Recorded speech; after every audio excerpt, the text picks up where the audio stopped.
Okay, welcome back to the Culture Coach podcast. I'm so excited about our guest today. I've got with us Adam Strong. Adam, welcome to the show. Thanks very much for inviting me, Wendy. I'm looking forward to our conversations. I've learned a little bit about you, but tell the audience where you are in your journey and how you got there. I first started up my first business aged 11, so a long time ago. And you're probably thinking to yourself, like, what did you do at 11 years old? Yeah. So Was it a lemonade stand or? no, not quite, but actually, it did cross my mind. One of the things that I did actually is I basically found lost golf balls and sold them. So it was kind of, and it was completely accidental, Wendy. So I don't come from a particularly wealthy background. We lived off the state. My mum was a single mum and stuff like that, and just kind of, I suppose, daydreaming, if you want to call it that, in nature. And I don't know, I don't know if you believe in the universe. Yes. Yeah. So basically, I felt like kind of the universe had kind of sent me some signals. I started seeing all these golf balls, in the stream, and I was like, "Huh, that's weird." And I'd not really noticed that there was a golf course nearby because I didn't really know the area that well. Anyway, next day I decided to jump into the streams, started foraging through the bushes, and I had my bucket and I started collecting all these golf balls. And then what I did is then I started to, obviously, as I was doing that, people would see me walk around the fairway, and I had some guys that would run over and say, "Hey, what are you doing? What are you doing?" Like, "Oh, I find lost golf balls." And that's kind of where it started for me. And that's where I learned things like sales, negotiation, um, the willingness to walk away and say no. So there's a lot of entrepreneurial skills I learned very, very early on. Things like branding, the importance of branding. I did not know anything about golf, by the way. I Wow. did not play golf. I didn't watch golf. I knew nothing about golf. All I could see was an opportunity. Yeah. And so when you're around hole 14 and you've only got one ball left, you're sweating because you've got your buddy who you're competing against, and you're like, "I don't want to run out of golf balls." It's embarrassing. So that's kind of how it all started for me. Wow. And so today, tell us what you do. Sure. So today I work with founders and CEOs that have the desire of wanting to scale up and exit. Mm. So the shocking stats is that less than 18% of all businesses exit, right? And which is a really low number, extremely low. And less than 48% of those business owners and CEOs, and this goes across the board, small business and so forth, less than 48% of those actually have a strategy or an exit plan for doing so. So when we think about, when we actually think about business, when we actually think about starting up our own business, when you're working in the trenches, Wendy, and I'm not sure if it's the same for you, when you're working in the trenches, you forget to think about the real purpose and the reason why you actually have a business, right? Yeah.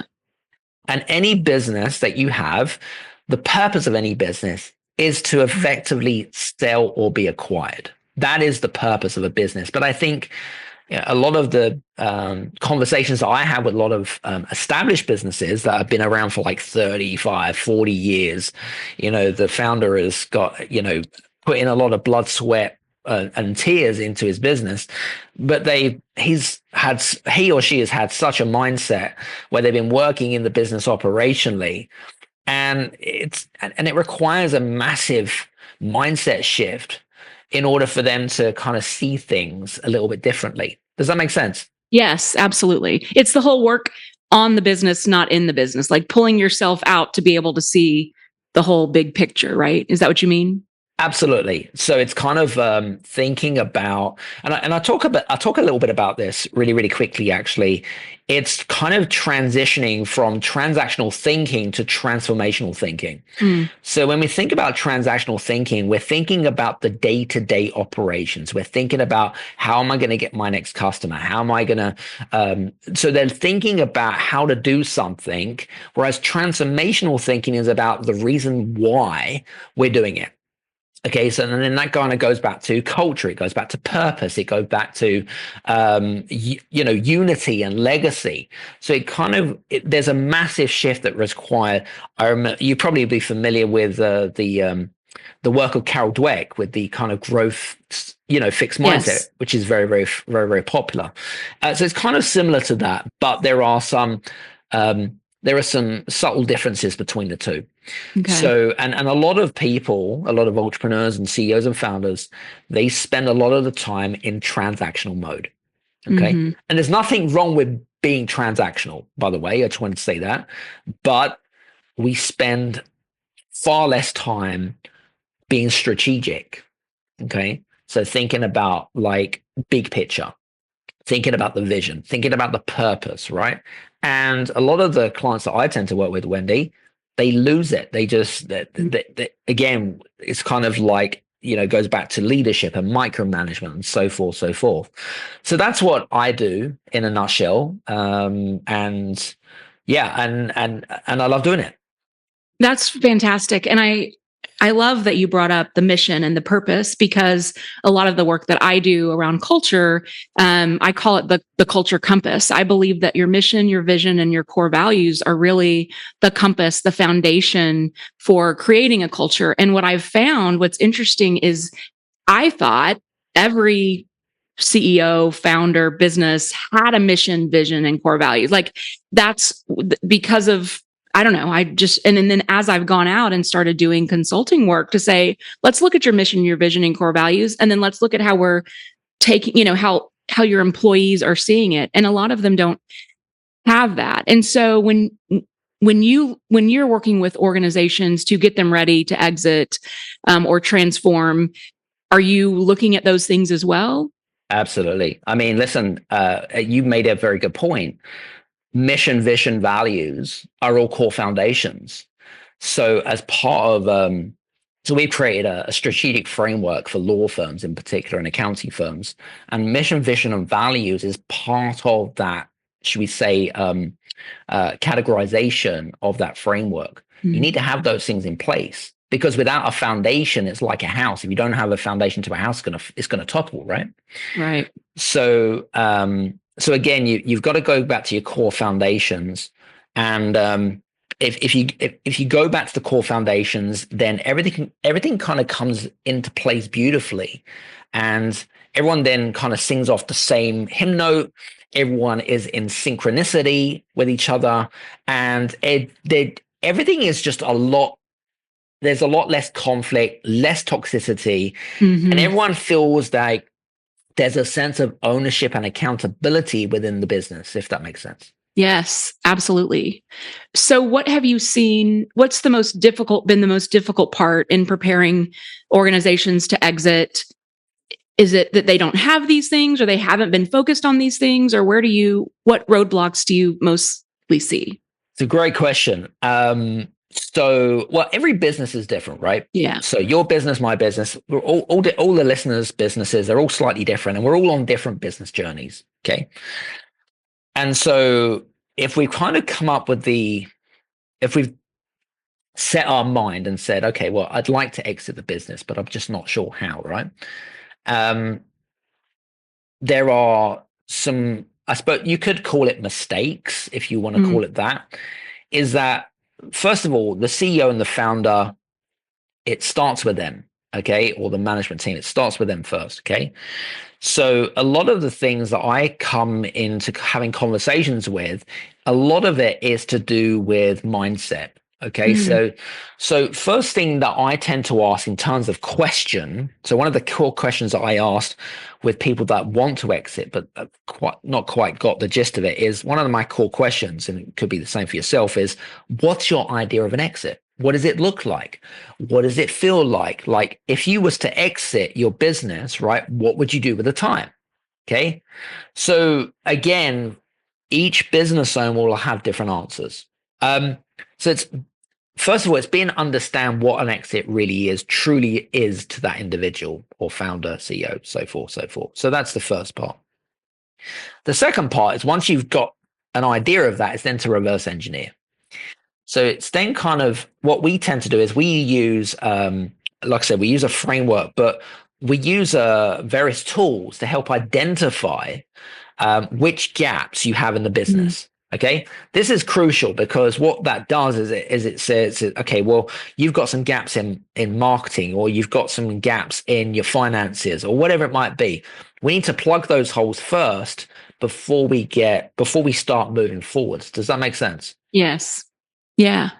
So, for anyone that may be listening that is considering exiting, in the next couple years, is there a threshold that you typically see, like, I don't know, a monetary threshold, or years in business, or any criteria that you guys look at? You know what? That's a really good question. From a financial perspective, it all depends on what the business owner would look for. Most people Yeah. don't have a clue, right? Yeah. So that's why you have to then have things like valuations and, Right. and capex and so forth, so forth, so forth. Yeah. Um, so they may say, well, I need $5 million for my business. And like, but the business is only worth 1 million, right? And so, Right. so then Right. there's a big disappointment, right? But Yeah. then, um, once you work through the framework, you're then able to fill the gaps to then increase that Right. valuation to. Okay. Does that make sense? Because Yeah. if you're working with a business owner and they've been putting their blood, sweat, and tears in for their business for like 35, 40 years, they probably want to be compensated quite substantially. But the reality is that most businesses aren't worth what they'd like to get for it. Right. Yeah. But again, it's all about plugging the gaps and being it. And again, culture plays an important part of that, because no VC or an investor is going to invest in a business where it's dependent on the founder. Right. Yeah. Yeah. What's interesting is I worked for an organization. I didn't when they hired me, hindsight's 2020. I was hired into an organization to work on their employee experience and their culture. Like, that is why they hired me.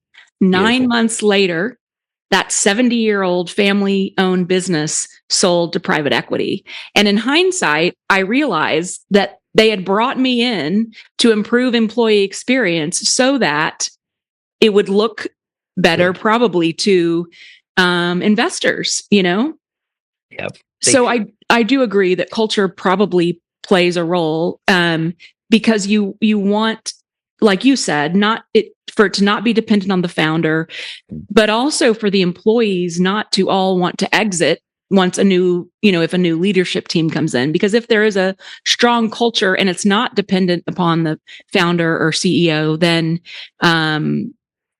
you're more likely probably to have sustainability after the sell. Yep. But also what's important as well is transparency. So, if you got a large team or whatever, it doesn't matter if you got one employee, you got a 1,000 employees, it doesn't really matter the numbers. But transparency is so important, especially when you're creating that culture, because effectively, if they know that you're going to sell to VC, or the first thing they're going to think about is my job safe, right? So again, it goes back to Maslow's hierarchy of needs. If you take people's security away, then they're not going to be motivated. They're not going to be engaged. They're not going to be happy. Okay. So transparency is very important, but also trust. Okay. So if you're open and transparent, you're having those open-ended conversations with your team, then they're gonna respect you for that. But also, there may be there may be casualties, and that's okay. Right. There may be casualties, and that's just the name of the game, unfortunately. But then they know what's coming. Right. And I have experienced both. The company that I worked for, that was the 70-year-old company, they were not transparent. They didn't share any information. It was a surprise to, everyone except for the C-suite probably. Whereas I worked at a tech company prior to that, that they were very transparent, that they were looking to set, they were transparent to the extent they were able to say, here's what we can tell you. There are things we obviously can't tell you. And I had so much respect for that CEO and that C-suite in general, because we knew, I know they couldn't tell us everything, but they were as transparent as they could be. And it gave us a little more security, I think. Yeah, absolutely. And again, like if you have those open-ended conversations, again, it helps. I wouldn't say, because otherwise, if you spring something upon someone with negativity, if you want to call it that, right? It doesn't look good. Like, right. and straight away, people are gonna, an investor or VC, they're gonna pick it up straight away. It's like, that was a shitty thing to do, type of thing, right? So, so I think it's important to have those transparent conversations, just from being a kind human being, really. Yeah. Absolutely. Anything else you would recommend related to culture or otherwise for those looking to eventually exit? Yeah, I talked a little bit about purpose, right? So you're a big fan of purpose, and yes. and I think that again, depend on from an exit perspective, of course. If we look at it from a founder, okay, they'll have a purpose, and then there'll be a purpose to the business, of course. Mm-hmm. Now, obviously, that purpose to the business, once people understand the purpose of the business, everyone's singing off the same hymn note, right? But when they go to sell, it makes no difference, because, again, they may merge into another company, which may have a different purpose, and so forth. So, you don't really have much control of that as such. They'll probably go with whatever's strongest, really, in a nutshell. Yeah. So purpose is obviously extremely important. The other thing I was going to say is clarity. When we think about clarity, we think about not just from a company culture perspective, right? We're thinking about like clarity in terms of like, what do we want to be known for? What's our ICP? What's their problems? What's their frustrations and everything? And again, it absolutely surprises me that when I go into a meeting with a small bunch of C-suite people, leadership people, and I'm like, so tell me more, give me some clear indications, give me some clarity about where you guys are going, what's your why. And they're normally, what we'll find is they'll find one of two things. Number one is they'll all agree, which is fine. That's great, amazing. They're all singing off this. But most of the time, what you'll find is that you'll get different answers from different people. Well, what that does is that it basically it creates fragments. It fragments the company culture, because if you're getting different answers from your leadership team, what that does is it causes confusion. Okay.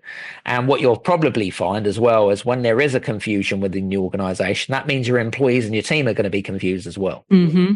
Okay. So you have to make sure that there is complete clarity in terms of the direction of where we're going. Okay. But also the roadmap. What does it look like? Okay. And I think it's important. It's like going on a road journey, okay, or a road trip, okay. You kind of you don't know where the destination is, and you don't have a map to take you there. You're just basically lost. Okay, you've got to have a roadmap. Okay, based on, you could call it KPIs if you want to call it that, but really kind of based on the purpose and the legacy, the purpose of why the business is there in the first place. So again, in capturing that and combining that with company culture, again, is going to help improve communication, engagement. And again, I'm a big fan of happy employees, really. All right. Yeah. So, and so I'm sure you are too. Well, I love that you said the word clarity, because I have a program, a framework. It's called Core Culture, and the C of core is clarity, because that's the first thing that you have to get. I mentioned that culture compass, the mission, the vision, the values, the alignment from leadership of where we're headed, exactly what you're saying. So I think you're and it's hear what you're saying. It's not just about alignment to drive the culture forward. It's also the customer and all of that. But from my lens, having that clarity, even customer clarity to help drive the culture is important, because if I'm frontline customer support, I need to know, who those, or sales, I need to know who those ideal customers are. So getting everyone, as you say, singing from the same hymnal, clarity is crucial. Yep. And I think you made a really good point there, actually. You talked about customers, so customer clarity, but we've also got shareholders. So Mm. shareholders and investors, or people on the board, are they all aligned? Are they crystal clear about where we're going? Because again, you may have, and I was actually having a great conversation with my good friend Gary Ridge that we spoke about beforehand. And what was really interesting with the company WD-40 that they were running operations in about 170 countries. So as you can imagine, right? So what they were trying to do is they were trying to get every country aligned to each other. That's a job and a half. Yeah. Yeah. Right? Because you've got different country cultures to deal with, the way that people behave, the way that action, and so forth, so forth. So I think it's important to make sure that you've got all of the ingredients to make, when we think about ingredients, we're talking about the shareholders, we're talking about the clients, we're talking about the customers and the team and so forth, but they're all aligned to each other. Yeah. So I think, again, that's very important. I agree. That's awesome. Thank you for mentioning that. So I'm curious, if someone wanted to work with you, how would they get a hold of you? Where would they find you? Well, probably the best place I go hang out on LinkedIn a lot. So that's my playground, Wendy. Me too.